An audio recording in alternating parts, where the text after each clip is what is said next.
தந்தை மகன் தூய ஆவியின் பெயராலே ஆமேன். மூவொரு கடவுளுடைய அருளும் ஆசீரும் பாதுகாப்பும் வழி நடத்துதலும் உங்களோடு இருப்பதாக. இயேசுவில் என் அன்பு சொந்தங்களே, அக்டோபர் மாதம் 18ஆம் தேதி தாய் திருச்சபையானது நற்செய்தியாளராகிய புனித லூக்காவின் விழாவினை கொண்டாடி கொண்டிருக்கின்றது. இயேசுவின் நற்செய்தி எழுதியும் பேறு பெற்றவர். மருத்துவராக இருந்தும் நோய் நொடிகளின் தன்மை அறிந்திருந்து அதற்கேற்ற போல எப்படி இயேசுடைய குணமளிக்கும் வல்லமை மனிதனுடைய வாழ்க்கையிலே கடந்து போகிறது என்பதை மிக தெளிவாக நற்செய்தியில் நம்பிக்கையோடு நமக்கு சுட்டி காட்டியவர். பவுலுடைய 2வது தூதுரை பயணத்தின் போது அவரோடு இணைந்து நற்செய்தி பணி ஆற்ற தன்னை அர்ப்பணித்தவர். இயேசுவை பற்றி அறிந்து, இயேசுவை பற்றி கேட்டு தெரிந்து அவருடைய வாழ்வின் முழுமையும் தன் நற்செய்தியை கொடுத்தவர் புனிதர் லூக்கா. மற்ற நற்செய்தியாளர்கள் இயேசு இளமை பருவத்தை பற்றி அவ்வளவு சொல்லாத பொழுது அன்னை மரியிடம் கேட்டு தெரிந்து இயேசுவின் இளமை பருவம், அதாவது அவர் தாயின் கருவிலே உருவான நாள் முதல் அவர் தன் பொது வாழ்வை துவங்கும் வரைக்கும் அவரை சூழ்ந்து நடந்த நிகழ்வுகள், திருமுழுக்கு யோவானுடைய பிறப்பு அறிவிப்பு, திருமுழுக்கு யோவானுடைய பிறப்பு, திருமுழுக்கு யோவான் இயேசுவை சுட்டி காட்டுவது போன்ற நிகழ்வுகள், இயேசுடைய பிறப்பு அறிவிப்பு, இயேசுனுடைய பிறப்பு, மரியாள் எலிசபெத் அம்மாள் சந்திக்க நிகழ்வு, அந்த இயேசுவை தன் உதரத்தை தாங்குகிற பொழுது மரியாளின் உள்ளத்திலே ஏற்பட்ட உவகை மாற்றம், இயேசுவினுடைய இளமை பருவத்திலே ஆலயத்தை தேடிச் செல்வது, அவர் காணாமல் போய் கோவிலில் கண்டுபிடிக்கப்பட்ட நிகழ்வு, இளமை முதல் அவர் ஞானத்திலும் அறிவிலும் வளர்ந்த விதம், இயேசு கோயில் காணிக்க ஒப்புக் கொடுக்கப்படுகின்ற பொழுது சிமியோனும் அன்னாலும் அவரை வரவேற்று அவரை ஆசீர்வதித்து இறைப்புகழ் பாடியது, இப்படி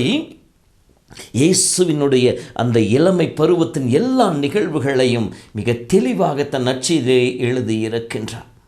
அதோடு கூட இவருடைய நற்செய்தியை பார்க்கின்ற பொழுது மிக எளிமையான, எல்லா மக்களுக்கும் இயேசு சொந்தம், யூதர்களுக்கு மட்டுமல்ல புறவினத்தாருக்கும் சொந்தம் என்பதை வெளிப்படுத்தும் விதத்திலே சமாரிய பெண்ணின் ஓமை, நல்ல சமாரியின் ஓமை, இப்படி பிற மதத்தினரையும் பிறரையும் தன்னிலே இணைத்து இறைவனுடைய மீட்பு உண்டு என்பதை வெளிப்படுத்தி காட்டியவர் புனித லூக்கா. அதேபோல் இவருடைய நற்செய்தியை படிக்கின்ற பொழுது எல்லோரும் சமம் என்பதை வெளிப்படுத்தி காட்டியிருப்பார். திருமுழுக்கு யோவான் பிறப்பு சக்கரியாவுக்கு அறிவிக்கப்படுகின்றது, இயேசுவின் பிறப்பு மரியாவுக்கு அறிவிக்கப்படுகின்றது.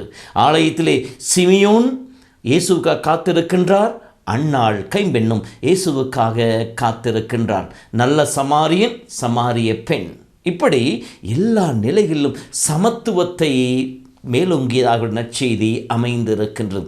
ஜெபத்திற்கு முக்கியத்துவம் கொடுத்ததாக இயேசுவின் ஜெப வாழ்விலே ஒவ்வொரு நிகழ்வுகளிலும் ஜெபம் வாழ்வில் முக்கியம் என்பதை எடுத்து காட்டுவதற்கு இயேசு மையமாக வைத்து ஜெப சிந்தனையோடு நமக்கு வாழ நமக்கு துணை புரிகின்ற ஒரு நற்செய்தியை எழுதி கொடுத்திருக்கின்றார்.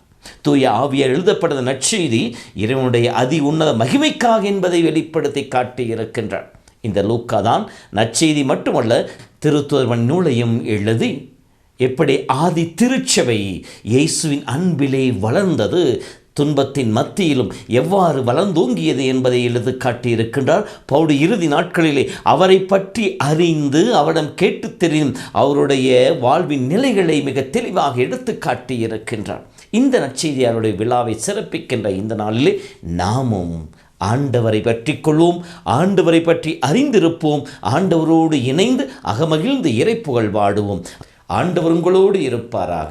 எல்லாம் வல்ல இறைவன் தந்தை மகன் தூய ஆவி உங்களையும் உங்கள் குடும்பத்தையும் நிறைவாய் ஆசீர்வதித்து காப்பாராக.